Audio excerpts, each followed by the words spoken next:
नमस्कार दोस्तों, हमने पिछले वीडियो में देखा था कि हमने बहुपद का एक तो गुणनखंड करना सीखा और फिर शून्यंकों का योग और गुणनफल दे रखा था, उनमें समीकरण बनाना सीखा। आज हम बहुपद चैप्टर के 2.3 प्रश्नावली में चल रहे हैं। उसमें हमें सीखना है आज भाग विधि। भाग विधि के लिए आपको सबसे आज हम भाग विधि सीखेंगे। तो उसके लिए हमने छोटी क्लासों में एक भाग विधि का सूत्र पढ़ रखा था। वो क्या है कि भाज्य बराबर भाजक इंटू भागफल प्लस शेषफल।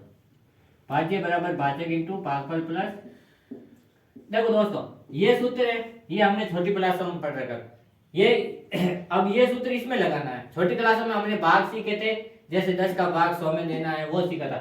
अब हम x के भाग सीखेंगे। तो देखो, पहले क्या है, px और gx। हमें पता है भाग का चिन्ह ये होता है, भाग का चिन्ह ये होता है। इसमें px आएगा यहाँ और gx आएगा यहाँ। और अगर हम इस ये सूत्र में रखे पूरा ये, तो देखो भाज्य आएगा यहाँ,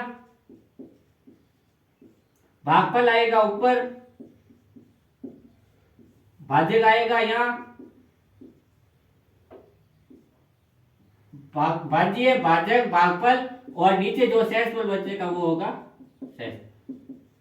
तो देखो अब हमें इस तरह से करना है। तो देखो हमारे पास क्या है, px और gx दे रखे। तो देखो सबसे पहले gx है, यहां रखो, क्या है, x स्क्वायर माइनस 2, और px का मान क्या है, x cube minus 3x square plus 5x minus 3। अब देखो देखो यहां अब हमें इसका भाग इसमें देना है। तो देखो अब हमें इसमें क्या करना है कि एक्स स्क्वायर माइनस 2 को साइड में लिख लिया, साइड में लिख लिया। अब देखो पहला पद देखो, जो देखो अब हमारे पास ये है, और यहाँ देखो इसका प्रथम पद देखो, प्रथम पद है एक्स क्यूब, और यहाँ हमारे पास है एक्स स्क्वायर माइनस 2। अब देखो यहाँ और यहाँ घात कितनी कम है, यहाँ से 3 है और यहाँ है 2। तो देखो ये घात कम है, तो इसको x की घात 1 से गुणा करो। अगर यहाँ x की घात 1 है तो यहाँ ऊपर भी भाग में x की घात 1, तो इसको गुणा करो, आएगा x square minus x into 2x। तो देखो x क्यूब आ जाएगा, x square into x, x cube. तो एक्स क्यूब का पद इसके नीचे, और 2x, देखो यहाँ एक्स स्क्वायर का पद है, अगर यहाँ एक्स स्क्वायर का पद है लेकिन आगे x का है, तो यहाँ हमारे पास भी x का पद है, तो इस x के नीचे x, मतलब जिस समान संख्या है उसको ऊपर नीचे लिखा जाता है, ना कि अलग अलग हो। तो यहाँ 5 के नीचे हमने 2 लिखा। अब देखो यहाँ प्लस का हो जाएगा माइनस, और यहाँ माइनस का हो जाएगा प्लस। तो देखो अब ये प्लस माइनस ये हो गया 0, पीछे बचा हमारे पास 3x स्क्वायर, ये वाला प्लस और प्लस 5 और 2 प्लस के 7x और माइनस का 3। अब देखो हमें क्या करना है, अब हमें बनाना है माइनस 3x स्क्वायर। हमारे पास x स्क्वायर है, तो क्या करेंगे कि इसको माइनस 3 से गुणा करेंगे।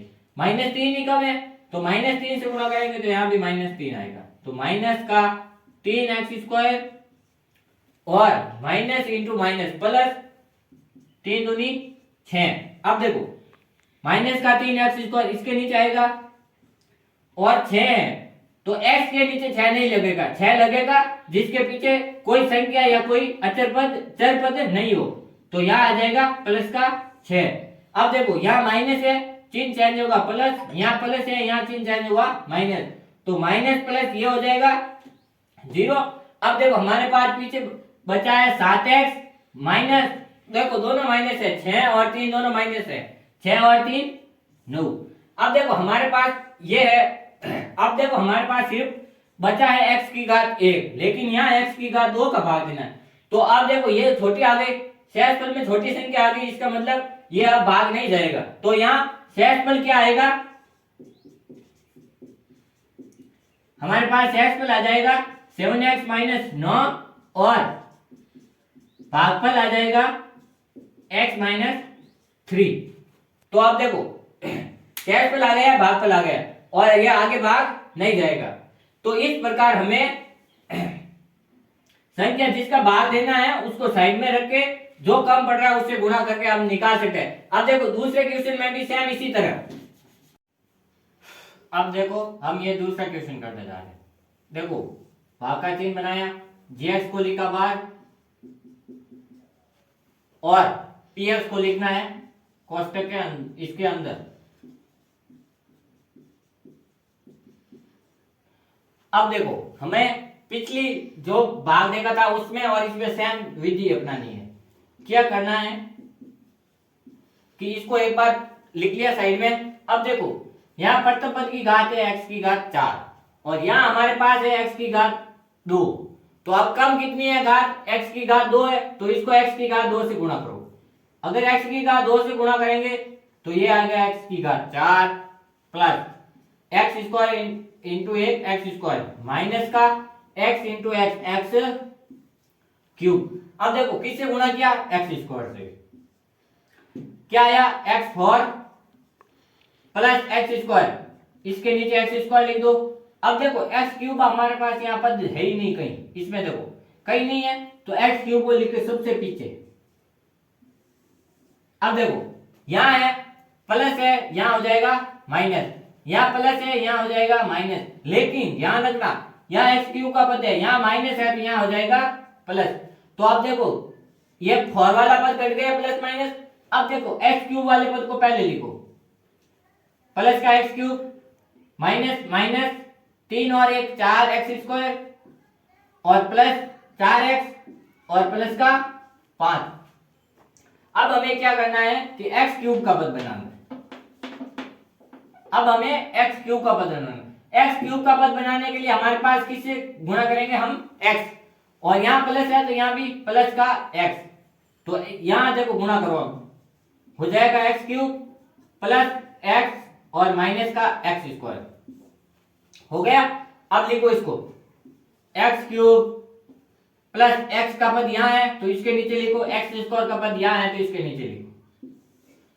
तो ये प्लस है ये माइनस हो जाएगा, ये माइनस है यहाँ प्लस हो जाएगा, यहाँ प्लस है यहाँ माइनस हो जाएगा। तो देखो अब ये तो कट जाएगा। अब देखो 4 का प्लस का 4 माइनस का है और एक्स स्क्वायर है जो प्लस का है, तो इन ये माइनस है इस प्लस में से घटेगा तो कितना बचेगा? एक गया तो माइनस का 3 एक्स स्क्वायर, माइनस का 3 एक्स स्क्वायर प्लस माइनस एक घटेगा माइनस का 3 एक्स नहीं प्लस का 3 एक्स और प्लस का 5। अब देखो अब माइनस, तो यहां देखो यहां भी माइनस लगा लो। अब हमें लाना है एक्स स्क्वायर, तो एक्स स्क्वायर का पद तो हमारे पास है ऑलरेडी। अब क्या कम पड़ रहा है हमारे पास? माइनस का 3, माइनस का 3 कम पड़ रहा है, इसलिए हम यहाँ माइनस के 3 से गुणा करेंगे। तो यहाँ आ जाएगा माइनस का 3 x square plus minus minus 3 और माइनस माइनस प्लस का 3 एक्स। तो किससे गुणा किया? माइनस 3 ये लिखो माइनस 3 एक्स स्क्वायर माइनस का 3 प्लस का 3 एक्स, चिन्ह चेंज करो, प्लस माइनस प्लस, ये कट गया ये कट गया, पीछे बचा 8। ये क्या है हमारे पास? शेषफल। तो देखो दोस्तों अब हमारे पास बोर्ड के एग्जाम नजदीक है, तो अब हमारे पास लोग गलती क्या करते हैं कि यहाँ देखो यहाँ ये किया, यहाँ गुणा कर दिया, यहाँ लिख दिया संख्या, माना ये लिख दी, लेकिन वो गलती कहाँ करेंगे? ये इन चिन्हों में। उन्हें पता है, कुछ लोगों को पता नहीं होता है कि यहाँ चिन्ह भाग में यहाँ चिन्ह चेंज करने होते हैं, लेकिन वो क्या करते हैं कि सीधा ही उसको सॉल्यूशन करने में लग जाते हैं, इसलिए वो गलत होगा। विशेष तौर से ध्यान यहाँ रखें कि यहाँ चिन्ह हमें हमेशा चेंज करने हैं। अगर प्लस है तो नीचे माइनस होगा, अगर माइनस है तो वो प्लस में काउंट होगा। हमेशा ध्यान रखना इन चिन्हों का, इस भाग विधि में हमेशा इन चिन्हों का ध्यान रखना। और एक ये सूत्र भाज्य बराबर भाजक इंटू भागफल प्लस शेषफल। अब देखो शेषफल आ गया। अब इसका तीसरा क्वेश्चन है, 2.3 चैप्टर है, इसका तीसरा क्वेश्चन है वो आपको करना है, और इस पहले का तीसरा आपको करना है। अब मैं दूसरा क्वेश्चन कराने जा रहा हूं, जिसमें आपको अब बताना है गुणनखंड कैसे करें। मतलब क्या, देखो क्या करना है, ये px dx दोनों दे रखे होंगे, उसमें क्या करना है कि बताना है कि ये इसका गुणनखंड है या नहीं। हमें पता है कि कोई भी संख्या अगर किसी का गुणनखंड है तो उसका शेषफल हमेशा 0 आएगा। गुणनखंड के लिए हमेशा शेषफल क्या आएगा 0। तो देखो यहाँ 7x प्लस -9 था गुणनखंड शेषफल, यहाँ 8 था, इसलिए ये px dx का गुणन dx px का गुणनखंड नहीं है। लेकिन अब हमें दूसरे क्वेश्चन में बताना है कि कौन सा गुणनखंड है और कौन सा नहीं है। अब हम दूसरा क्वेश्चन करने जा रहे हैं। बताना दूसरा क्वेश्चन है हमारे पास कि बताना है ये है देखो इसका गुणनखंड है नहीं है। तो देखो क्या करना है, जो बड़ा पद है उसको लिख लो यहाँ 2t4 plus 3t³ minus 2t² minus 90 minus 12। अब t² माइनस 3। तो देखो अब हमें इसमें भी क्या करना है, भाग करके बताना है गुणनखंड है कि नहीं। गुणनखंड में क्या होगा कि शेषफल 0 आना चाहिए। तो हम देखो पहले करते हैं, t² माइनस 3 को यहाँ लिख लो, साइड में लिख लिया। अब हमारे पास देखो यहाँ एक तो घात 2 कम है, एक तो देखो यहाँ और यहाँ एक तो घात 2 कम है, ये लो घात लगा दी 2 कम। अब देखो आगे संख्या है 2, आगे संख्या यहाँ 2 है, तो यहाँ 1 भी है, तो यहाँ क्या लगा दो, यहाँ भी 2। तो देखो अब इसको गुणा करो, 2t² इंटू t² t की घात 4 माइनस 3 दूनी 6 t²। अब ये आया, इससे गुणा किया हमने, ये यहां लगा दिया 2t²। अब हमारे पास क्या बचा कि 2t की घात 4 माइनस 6t²। यहां प्लस है तो यहां माइनस हो जाएगा, और यहां माइनस है तो यहां प्लस हो जाएगा। देखो दोस्तों यहां ध्यान रखना कि यहाँ t की घात 4 वाला पद है वो इसके नीचे आएगा, और t की घात 2 वाला पद है जो t की घात 2 वाले पद के नीचे आएगा, ना कि t की घात 3 वाले पद के नीचे। अब हमने चिन्ह चेंज कर लिया, तो देखो ये तो कट गया, पीछे बचा 3t³। ये माइनस है ये प्लस है। देखो अब 6 प्लस के हो गए, 4 2 माइनस के हो गए, तो पीछे बचे 4t² माइनस 90 माइनस 12। अब देखो अब यहां है हमारे पास प्लस का, तो यहां भी क्या लगा दो प्लस। अब यहां देखो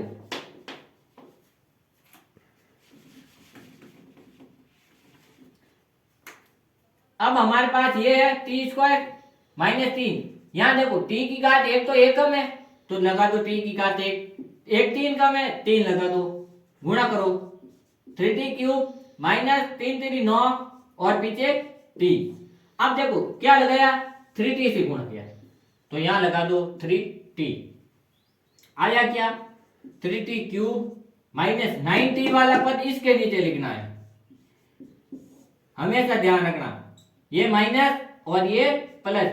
अब देखो ये कट गया, और 90 माइनस और 90 प्लस के ये दोनों कट गए। अब हमारे पास बचा है 40² माइनस 12। अब देखो 40² माइनस 12 है, अब हमें किससे गुणा करना है, t² तो है, t² तो है, अब किससे गुणा करना है, ओनली फॉर 4।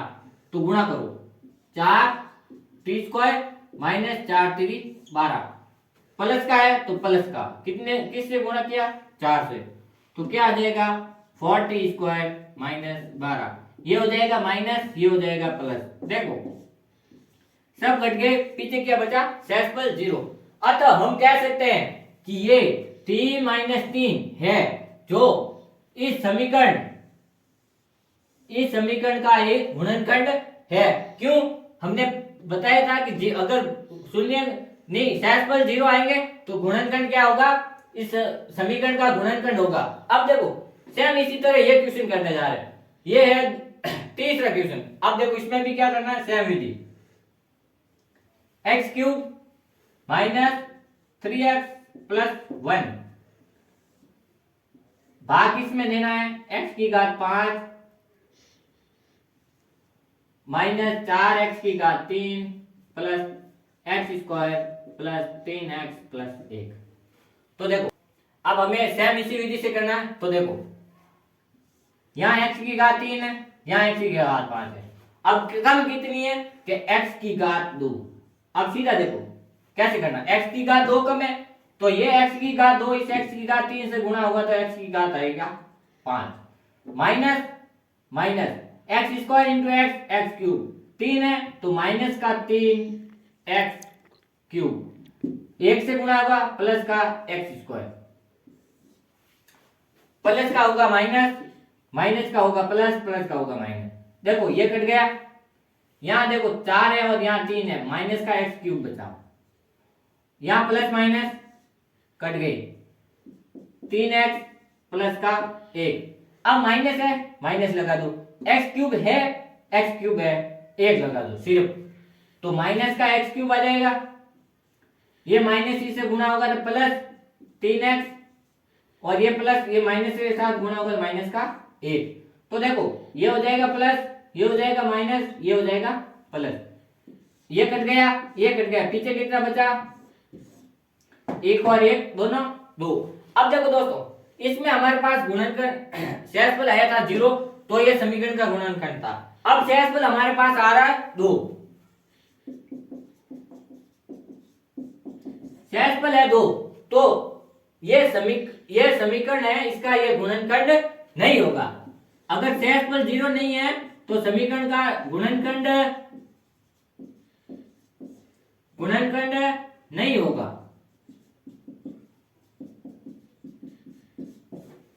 देखो दोस्तों, अब हमने दो क्वेश्चन कर लिए।